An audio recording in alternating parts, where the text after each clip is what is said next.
बहुत समय पहले की बात है। अफ्रीका के अल्जीरिया देश में बकाउस नामक राजा राज्य करता था।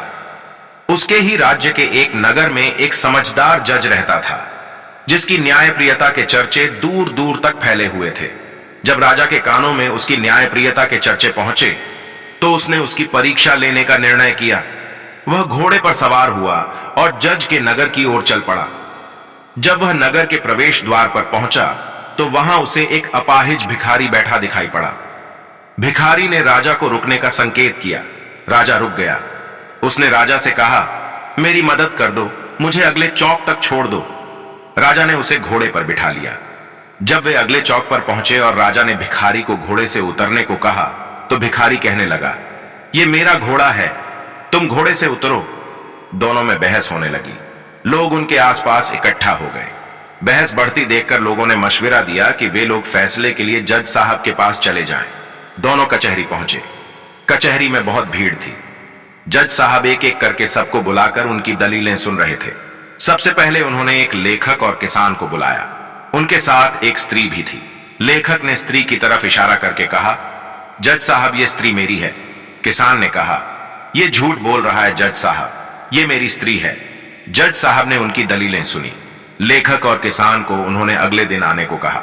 स्त्री को रोक लिया। उसके बाद उनके सामने कसाई और तेली हाजिर हुए।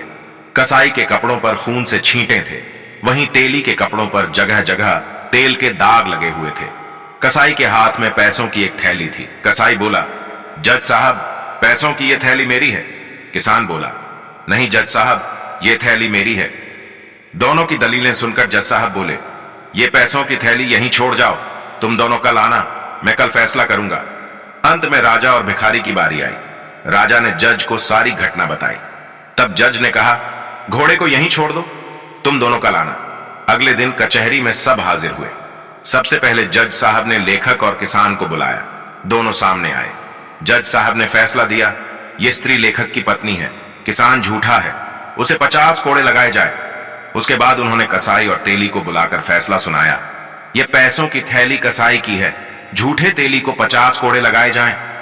अंत में राजा और भिखारी को बुलाया गया। जज साहब दोनों को लेकर अस्तबल के सामने पहुंचे। अस्तबल में कई घोड़े बंधे हुए थे। पहले जज राजा को लेकर अस्तबल में गया और घोड़े को पहचानने को कहा। राजा ने घोड़ा पहचान लिया। उसके बाद वह भिखारी को लेकर अस्तबल में गया। भिखारी ने भी घोड़ा पहचान लिया। सब वापस कचहरी में आए। जज ने फैसला सुनाते हुए राजा से कहा, वो घोड़ा आपका है। उसने भिखारी को 50 कोड़े लगाने का हुक्म दिया। राजा जज के निर्णय से बहुत प्रभावित हुआ। कचहरी की कार्यवाही समाप्त होने के बाद राजा जज के पास गया और पूछने लगा, जज साहब, मैं जानना चाहता हूं कि आप सारे फैसलों पर कैसे पहुंचे। जज ने बताया, मैंने आज सुबह महिला को दवात से पेन में स्याही भरने को कहा। उसने ये काम बखूबी किया। मैं समझ गया कि वह लेखक की पत्नी है। पैसों की थैली से सिक्के निकालकर मैंने रात में पानी के बर्तन में डाल दिए थे। सुबह मैंने देखा कि पानी की सतह पर तेल नहीं तैर रहा। मैं समझ गया कि तेली झूठ बोल रहा है। वो पैसों की थैली कसाई की है। घोड़े का मामला जरा पेंचीदा था। फिर आप निर्णय तक कैसे पहुंचे? राजा ने पूछा। जज बताने लगा, आज सुबह जब मैं आप दोनों को अस्तबल ले गया और घोड़े को पहचानने को कहा, तो मेरा मकसद यह देखना नहीं था कि आप दोनों में से कौन घोड़े को पहचान पाता है, बल्कि यह देखना था कि घोड़ा आप दोनों में से किसे पहचानता है। जब आप घोड़े के पास पहुंचे तो घोड़ा खुशी से पूंछ हिलाने लगा, किंतु जब भिखारी घोड़े के पास गया तो उसने अपना पिछला पैर उठाया। मैं समझ गया कि आप घोड़े के मालिक हैं। राजा जज की समझदारी देखकर बहुत खुश हुआ।